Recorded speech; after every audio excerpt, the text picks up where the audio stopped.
Hi, I am back to talk about carnivore a little bit more. So I have been adding some things back, transitioning to an animal-based diet. So some of the least toxic plants, like cucumber, I've tried some olives and some zucchini cooked in butter, grass-fed butter. And I've been adding more meat back. So I'm a big fan of DHA, which is found mostly in seafood. So I've been eating seafood every single day.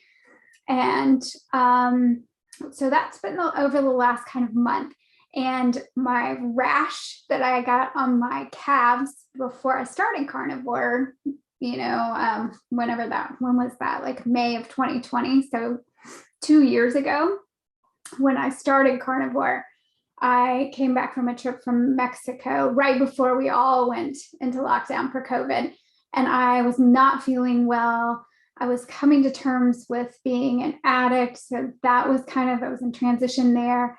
I was already doing kind of a paleo, but low oxalate, no lectins, all of the plant toxins. I was already aware of all of that and kind of pulling away from that when I decided to go carnivore. But I came back and I had this rash all over my calves.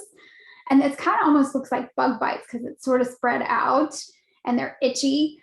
But also just some skin issues. Some of my eczema came back in my hand right here. It cleared up really quickly. I don't think you can see. It's cleared up really quickly because I returned to a stricter carnivore. What works for me is to stick to ruminant meat, water, salt, mostly beef, but some lamb works pretty well for me. Back off of having fish. So I've spread it out a little bit more. So I'm still eating fish, but I spread it out so that it's more like every couple of days I have some fish because I want that DHA. And I still eat grass-fed butter. But since I've kind of backed off of all of the other things, the pork, chicken, I had some chicken livers and I got a really bad migraine. And I don't know if it was related or what, but I haven't had a migraine in months. So I'm back to working on the hydration work. And I just feel better when I stick to a carnivore diet. So I'm not sure for how long. I don't know if, my hope is to transition to a more animal-based. A lot of my clients do really well on kind of an animal-based, but they eat a variety of plants and figure out what works for them. And I think that's beautiful and wonderful. And I hope that for everyone. But I also am very aware of mitochondrial health. So I just pay a lot of attention to making sure that I'm really doing what I can for mitochondria, which is sun. So making sure I'm in this, I use sun and the light from the sun as a nutrient.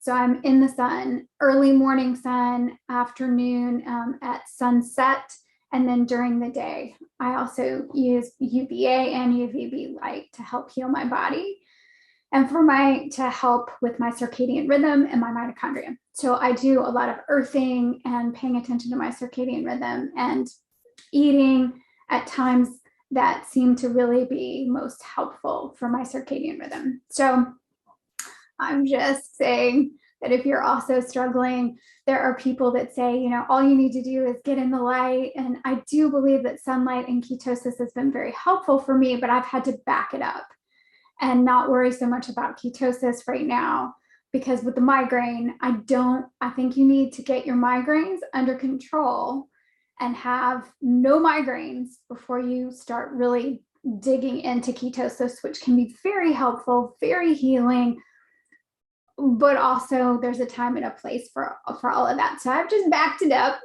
back to doing kind of a strict carnivore, non-dairy except for butter for me, because that just seems to be how I feel the best. So whatever you do, make sure that it's what feels good to you. And just because people say all you need is good sunlight, that's true. And you still might not be able to eat everything that you want. And for people, especially wellness professionals that say, love your food, I want you to enjoy your food too. I want to enjoy my food. I want you to enjoy your food. But that is the worst advice. That is absolutely horrible advice for people with food addiction. but also for people with chronic health issues, for people who have a lot of allergic type reactions to lots of different things. Not good advice. And also for people who have mental health concerns. That was one of the worst things that you can say to somebody. I get it. I get the whole love your food, but really love what nourishes your body, mind, and soul.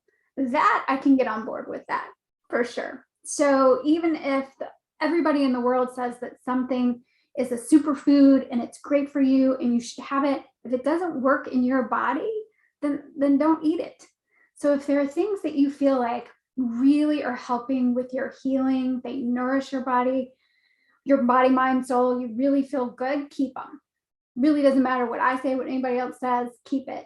If it feels like it's really in the way, so, it could be something like caffeine or some kind of substance like sugar, or it could be a behavior, or it could be, I don't know, it could really be anything. But if it feels like it's not really working for you, drop it like it's hot, and return to what really seems, what you feel like really works for you. And that's what I've had to do. I just have to keep returning. I try some things. It's all about trial and error, and then you return. And for me, that is carnivore for now. So I'm hoping by sharing my story that this is actually helpful for some of you. So sometimes I talk about clients and things that I see that are helpful in that arena, and often I talk about my own stuff so that hopefully that will be helpful. But we all have to find our own path, right? So you can be inspired by somebody else's path. You can look at somebody else's path and make notes about what you do and don't want to do. But we all have to find our own way. And so hopefully you are finding your own way on your healing journey.